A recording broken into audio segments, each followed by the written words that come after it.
What up, YouTube, and welcome to episode 4 of Low League Madness. On the top right-hand side of the map, we have our red Terran player, ELOHIM, and on the bottom left-hand side of the map, we have our blue Protoss player, Parzivle.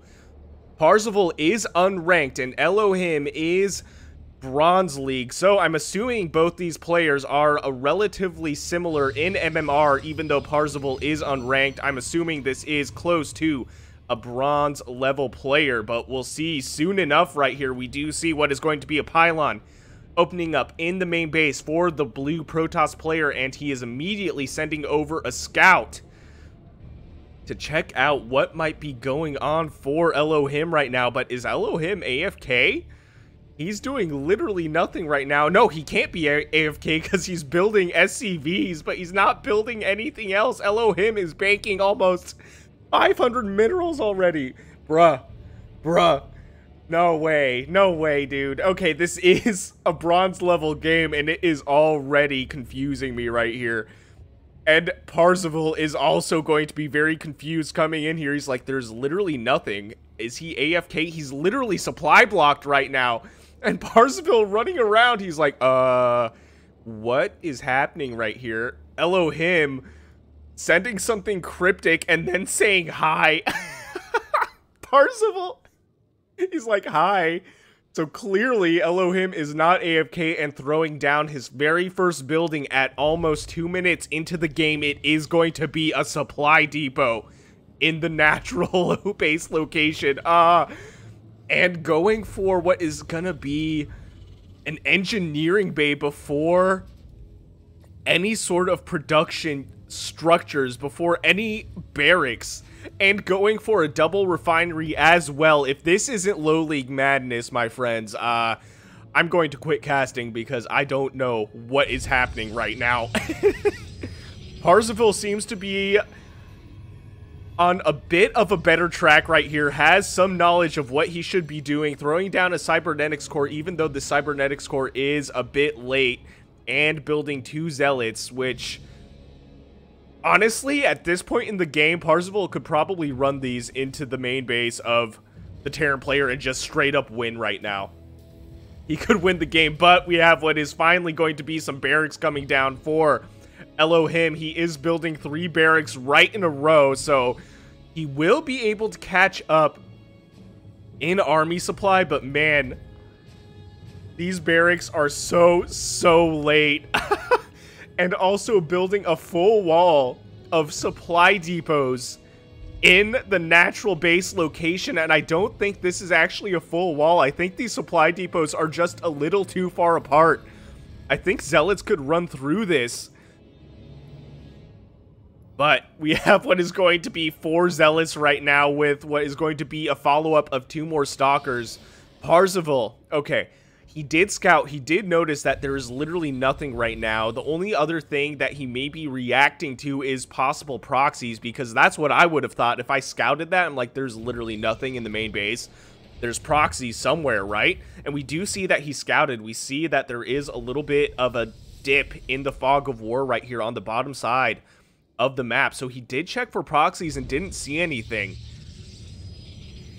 I mean, I would still feel a little iffy on moving out, because I'd be like, man, I just didn't find the proxies. Something is going on, because money is being mined and ideally being spent, but not in this case. And we do see what is going to be +1/+1 researching for the Terran player right now is going to be ground unit upgrades for bio. We have some Marines on the way. We have 2 reactors and a tech lab right here. And tech lab's already researching STEM.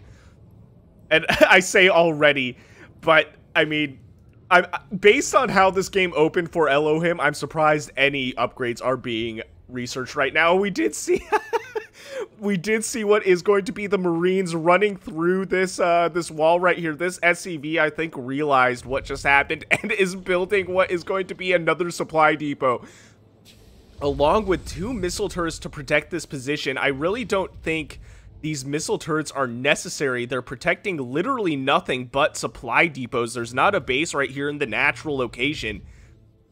So if you wanted to use missile turrets to protect to protect yourself from oracles or void rays, I would build them at the very edge of your base if you felt the need to, or more ideally put one right at the center of the mineral line or on the outskirts of the mineral line. But really, these missile turrets are just wasted money right now. We do see what is going to be Elohim chilling in the middle of the map, getting ready to attack. It looks like we do have what is going to be a decent amount of warp gates, and we do have a Stargate followed by another Stargate on the way, and Protoss is researching sky upgrades, so this tells me he's going to go for more of a sky toss play right now, going for a push. But these these stalkers just throw their lives away. This does give Parzivle a little bit of an idea of where Elohim is positioned right now, and it is going to be straight bio coming out for this Terran player right here. We still don't have a natural base being built. We do see an SCV here mining from the natural base, so that also tells me that Elohim may be planning to do an expansion right now, but it's I really don't know if that's actually going to happen right here. We do have what is going to be shields for the Marines being researched on this tech lab right here. We do have what is going to be sky weapon upgrades, +1 weapon upgrades for the sky units coming out for Parzivle right now, and sure enough, we see the first void ray coming out for the Protoss player. So I think this is going to be a transition into sky toss. I do like that he researched warp gates though, just in case. He will be able to re-up his army relatively quickly here. And we see what is going to be a fleet beacon on the way for our Protoss player as well. I wonder if he's going to be transitioning into carriers right now. We have what is going to be Elohim just chilling in the middle of the map. Realistically, if you're moving your army way out of position from your main base, you want to go ahead and attack pretty quickly because you're leaving your main base very vulnerable. All that would really end the game right here would be three void rays, not even, just one void ray in the mineral line right here, and would be able to snipe so many buildings. Sure, the barracks do have reactors. We have 2 barracks with reactors. Elohim would be able to pump out a few Marines during that hypothetical engagement, but man, Elohim is really putting himself out of position right now, and this is why we're here, ladies and gentlemen. This is why we're watching Low League Madness for these crazy strategies and these crazy decisions coming out from the players that we are watching. I think these games are so fun to watch. If you enjoy this series, please consider shooting me a like and subscribe. I would greatly appreciate it, and you guys would be able to know when I'm going to be posting my next episode of Low League Madness. And here we go. We have what is going to be a missile turret being built for Elohim right here.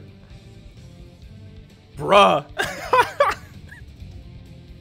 What is going on? I mean, yeah, I feel like this is kind of a blind missile turret because I don't really think Elohim realizes that he's going up against Sky Toss. I don't think he scouted that.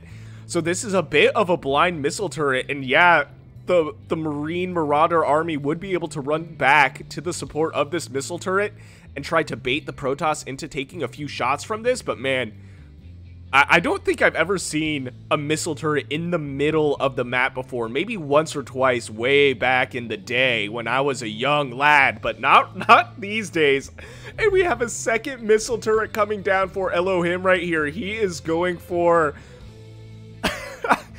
he is going for... I don't even know what he's going for. He wants to hold this position. This is a pretty big ball of bio, though. And taking a look at the upgrades right here, it's +1/+1 for both players. +1/+1 sky upgrades versus +1/+1 ground bio upgrades. And the army's totally just catching each other out of position right here. But the Void Rays, I feel like, able to accidentally flank this army, and sure enough, taking a couple shots from this missile turret. I swear if this missile turret gets a kill, it doesn't technically take that kill, but it did do a lot of DPS right here. And Protoss just lost his entire army, and Elohim is left to destroy this third base right now. And actually taking a look right here, this is still a 1 base Terran player. He has not expanded. So, this is a full one base all in. I don't know if I'm mad or happy that that missile turret actually had utility in that engagement, man. I really don't know how to feel about that. And these probes are being hugged by their stalker friends. But these stalkers are going to melt. To these Marines. We have what is going to be a carrier right here, but it has no interceptors right now. So it is just a floating machine. We have one interceptor that did finish up, but this carrier will ultimately go down. It does explode, and we have the second Nexus right here in serious danger. It does go down. These probes running for their lives, so many of them melting to this onslaught of Bio-Terran. I would throw down 1 or 2 shield batteries and just hope for the best right now. These Marines are softened up from stim and from engaging in the Protoss army, so throwing down 1 or 2 shield batteries could actually keep Parzivle in the game. Keep in mind, ELOHIM is still on 1 base, but this bio army is just way too much for Parzivle to handle. So even though ELOHIM had the most unusual opener, and by most unusual opener, I mean building literally nothing, he's still able to win this game. Parzivle throwing out the GG and leaving the game, giving the victory to our Red Terran player. Man, what a wild start. I honestly can't believe that Terran won that one just based on that opener, building literally nothing, no barracks until I think like 2 or 3 minutes into the game. Man, what a wild one. And that was episode 4 of Low League Madness. If you enjoyed what you watched, please consider shooting me a like and subscribe. I would greatly appreciate it. And if you want me to cast any of your own games, I will leave my email in the description below. And I'll see you guys on the next one.